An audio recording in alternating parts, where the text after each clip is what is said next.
নমস্কার বন্ধুরা, আরেকটা নতুন ভিডিওতে সকলকে ওয়েলকাম জানাই।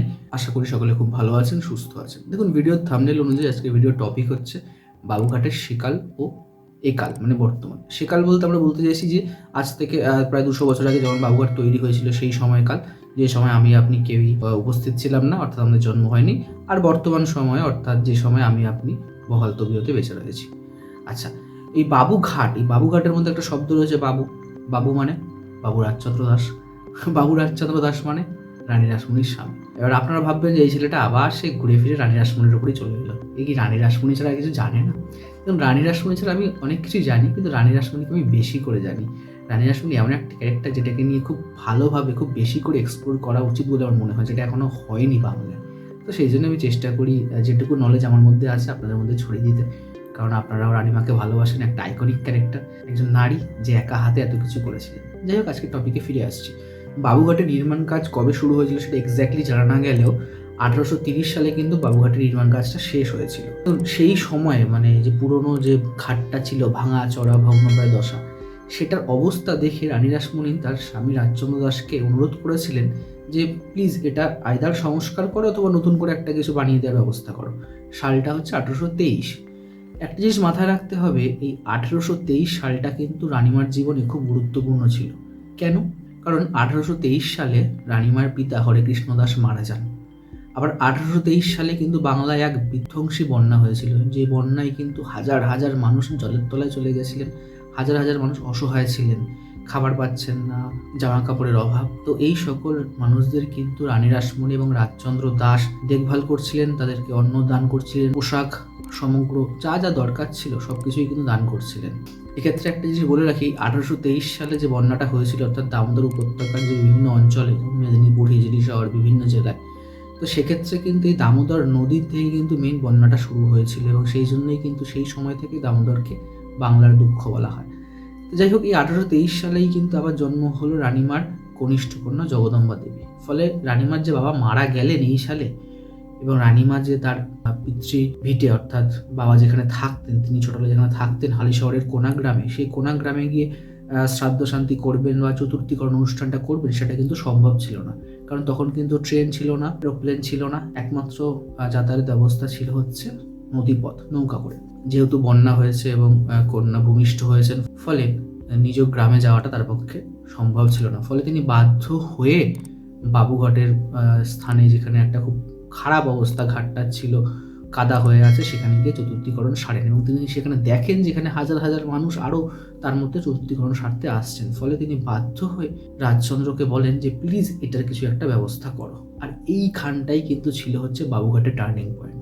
টার্নিং পয়েন্ট কেন বলছি? কারণ বাবুঘাটের একদম শুরুটাই বলতে চলেছে এই মুহূর্তে। লেখক শিশুতোষ সামন্তর বই থেকে আমরা জানতে পারছি যে রানীমার অনুরোধে রাজচন্দ্র ঘাট নির্মাণ স্বরূপ জনকল্যাণ কাজে নিজেকে নিয়োগ করেন। এ বিষয়ে তিনি কলকাতার গ্যারিসন অফিসারের সাথে যোগাযোগ করেন। তখন ভারতের বড়লাট ছিলেন লর্ড আমহার্স্ট। ওই সময় রাজচন্দ্র দাসের উদ্দেশ্য বিশেষ সিদ্ধ হয়নি, যেহেতু লর্ড আমহার্স্টের সাথে তার সম্পর্ক খুব একটা ভালো ছিল না।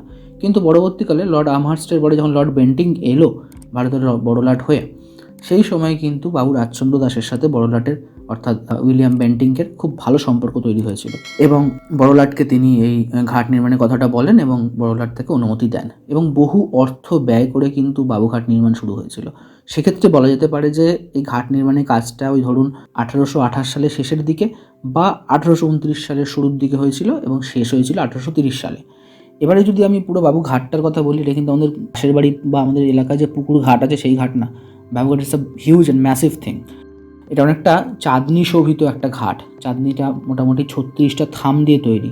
পূর্ব দিকে, সামনের দিকে, ওপরের অংশটা কিন্তু মোটামুটি 3 কোণা গঠন আপনারা দেখতে পাচ্ছেন, ট্রায়াঙ্গুলার শেপ রয়েছে। ঠিক যেমন এটা রাজভবনের যে স্ট্রাকচার রয়েছে সেই স্ট্রাকচারের মতো অনেকটা। তবে রাজভবনের সামনের দিকে 6টা বিশাল থাম আছে, যেটা আমাদের গ্রিস দেশের আইনিয়ান প্রদেশের নকশায় তৈরি, যেটাকে আইনিয়ান ক্যাপিটাল বলি আমরা। আর বাবুঘাটের সম্মুখ দিকে মানে সামনের দিকে রয়েছে 14টা থাম, আর গঙ্গার দিকে মানে পেছনের দিকে রয়েছে 14টা থাম। আর থামের মাথা হচ্ছে সাধারণ 4 কোণা আর কি। এবার যদি আমি পুরোনো দিনের কথা বলি, তাহলে বাবুঘাটের কাছে গঙ্গা ইডেন গার্ডেনকে ছুঁয়ে স্ট্যান্ড রোডের ওপর দিয়ে বইতো।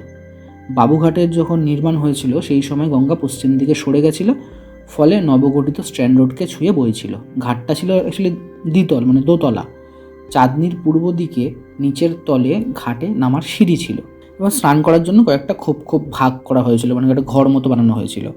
আর স্ট্র্যান্ড রোড কিন্তু তখন প্রায় 2-3 মানুষ নিচে ছিল। ভালো করে বুঝুন, স্ট্র্যান্ড রোডের যে রাস্তাটা এখন এত বড় একটা রাস্তা যেটা দিয়ে বাস, ট্রাম, ট্রাক সব চলে, সেটা কিন্তু অ্যাকচুয়ালি ছিল হচ্ছে 2-3 মানুষ সমান নিচু। মানে আমরা যদি অ্যাভারেজ 5 ফুট হাইট ধরি তাহলে 15 ফুট নিচু। আর বাবুঘাটটা ছিল কিন্তু উচ্চ স্থানে, ঠিক আছে। আর বাবুঘাটের চারিদিকে কিন্তু একটা বারান্দা ছিল যেটা ঘেরা ছিল, ফলে পশ্চিম দিক থেকে গঙ্গায় নামার কোনো চান্স ছিল না। এবারে বাবুঘাট যে নির্মাণ হয়েছে বা বাবু রাজচন্দ্র দাস যে নির্মাণ করেছেন, সেটার প্রমাণস্বরূপ আপনি খেয়াল করবেন যে বাবুঘাটের সম্মুখে মানে সামনের দিকে চাঁদনির প্রবেশদ্বারের ওপরে, মানে উপরের দিকে মাথার দিকে ছাদ সংলগ্ন অংশে একটা কিন্তু প্রস্তর ফলকে একটা লেখা আছে, পুরোটা ইংলিশে লেখা আছে যে the right honourable lord William Cavendish Bentinck GCB and GCH, মানে honourable governor general and C with a view to encourage the direction of private munificence to works of public utility has been pleased to determine that this ghat spellingটা খেয়াল করবেন, constructed in the year 1830 at the expense of বাবু রাজচন্দ্র দাস। বাবু রাজচন্দ্র দাস যেটা বাংলায় বলি সেটা ইংলিশে কি দাঁড়ায় বা ইংলিশে সেই সময় কি নাম ছিল খেয়াল করুন, shall hereafter be called বাবু রাজচন্দ্র দাস ঘাট। এটা কিন্তু পরিষ্কার করে ওখানে লেখা আছে। হাইকোর্টের দক্ষিণ দিকে আর নেতাজি ইন্ডোর স্টেডিয়ামের পশ্চিম দিকে গঙ্গার তীরে রানী রাসমণির অনুরোধে বা রানী রাসমণির প্রেরণার নিদর্শন স্বরূপ আজও কিন্তু বাবুঘাট সগৌরবে মাথা তুলে দাঁড়িয়ে আছে। তবে তার চেহারায় আজ রানী রাসমণির বংশধরদের অবহেলা কিন্তু চোখে পড়ার মতো। রাজচন্দ্র দাস ছিলেন রুচিবান পুরুষ, বাবুঘাটকে তার সুন্দর রুচির নিদর্শন স্বরূপও বলা যেতে পারে। তবে ব্যবসায়ী ও চাঁদনি ব্যবহারকারী ব্যক্তিদের ঝোলানো পলিথিন অন্যান্য কারণে ঘাটটার সৌন্দর্য কিন্তু ব্যাহত হচ্ছে। পরিবেশটা অপরিচ্ছন্ন, দুর্গন্ধময়, যদিও ধর্মীয় অনুষ্ঠান আর জনগণদের আগমন কিন্তু লেগেই রয়েছে। ছাদের কড়িবারকা সেই সময় কিন্তু সেগুন কাঠের তৈরি ছিল। আগে কিন্তু দ্বিখণ্ডে বিভক্ত জোড়া লাগানো প্রস্তর ফলকে মানে নিচে কাঠের বিমে লাগানো একটা টিনের প্লেটে বড় বড় অক্ষরে লেখা রয়েছে বাবুঘাট।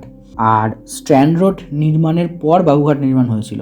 সিরাজউদ্দৌলা যখন কলকাতা আক্রমণ করেন তখন স্ট্র্যান্ড রোড গঙ্গা গর্ভে নিমজ্জিত ছিল। মানে বুঝতে পারছেন, সিরাজউদ্দৌলা যখন 1756-তে কলকাতা আক্রমণ করলো ফোর্ট উইলিয়াম, তখন স্ট্র্যান্ড রোড গঙ্গার নিচে ছিল।